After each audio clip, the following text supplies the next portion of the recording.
चलिए, एक खबर आई है। खबर यह है कि पाकिस्तान पर ईरान का हमला हुआ है।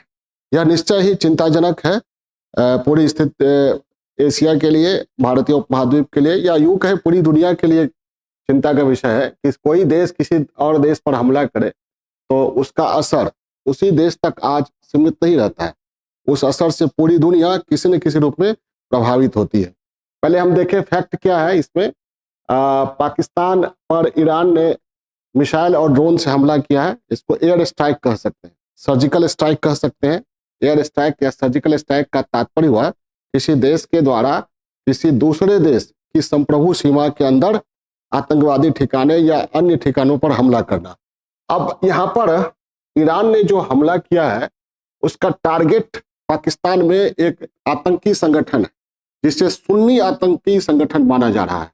क्या समाचारों में इसे सुन्नी आतंकवादी संगठन माना जा रहा है। इस आतंकवादी संगठन का नाम है जैश अल अदल। क्या नाम है? जैश अल अदल। पहले जैश अल अदल के बारे में समझते हैं हम। इसकी स्थापना 2002-3 में भी हुई थी। इसे पीपुल्स रेजिस्टेंस ऑफ ईरान भी कहा जाता है। इसे स्थानीय न्याय की सेना भी कहा जाता है। और इसका पहले नाम था जुंद अल्लाह। क्या नाम था? जुंद अल्लाह। 2012 में इसका नाम बदलकर ये वर्तमान नाम रखा गया जैश अल अदल। ये पहले मैंने कहा ये सुन्नी आतंकवादी समूह माना जाता है और ये दक्षिण पूर्वी प्रांत सिस्तान बलूचिस्तान में सक्रिय है। कहाँ? ईरान के दक्षिण पूर्वी प्रांत सिस्तान बलूचिस्तान में सक्रिय है, जो अफगानिस्तान और पाकिस्तान की सीमा है। और यहाँ ड्रग्स तस्करों के बीच संघर्ष होता रहा है। यहाँ दिसंबर 2023 में ईरान के पुलिस स्टेशन पर जैश अल अदल के द्वारा हमला किया गया था। जैसा कि समाचारों में बताया जा रहा है उसमें ईरान के 11 पुलिसकर्मियों की मृत्यु हुई है।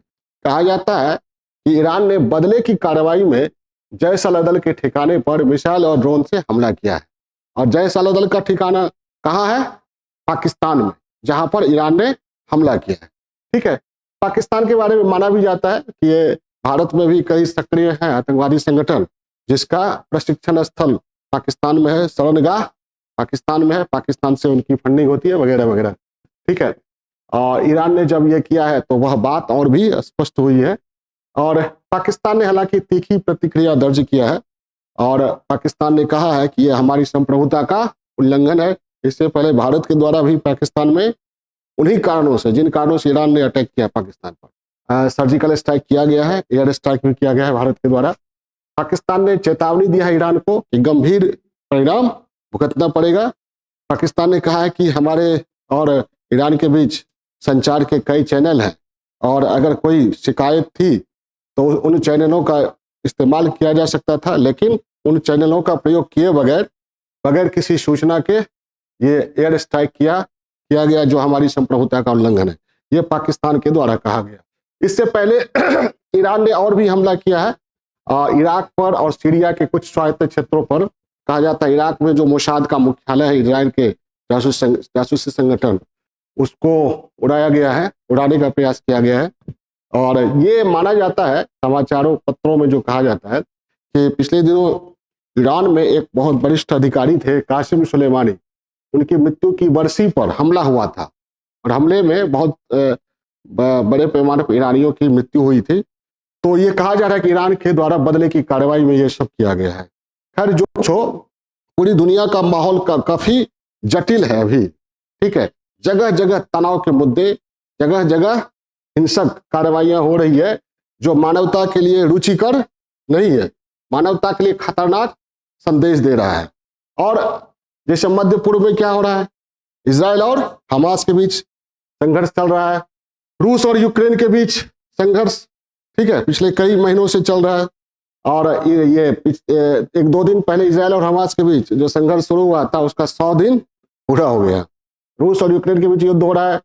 ईरान और पाकिस्तान के बीच अभी देखा आपने युद्ध जैसी स्थिति उत्पन्न हुई है।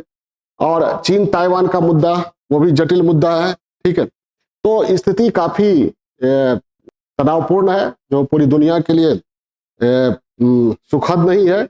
और एक बात तो तय है कि आतंकवाद से सभी देश, चाहे ईरान हो या और भी भारत हो या पाकिस्तान हो या कोई भी देश, सभी आतंकवाद से त्रस्त है। तो आतंकवाद पर विश्व के सभी देशों को मिलकर कोई ठोस निर्णय लेना पड़ेगा और पाकिस्तान को भी यह चाहिए कि वह अपने अंदरूनी हिस्से को, संप्रभु क्षेत्र को या अपने अंदर किसी भी आतंकवादी संगठन को आश्रय न दे।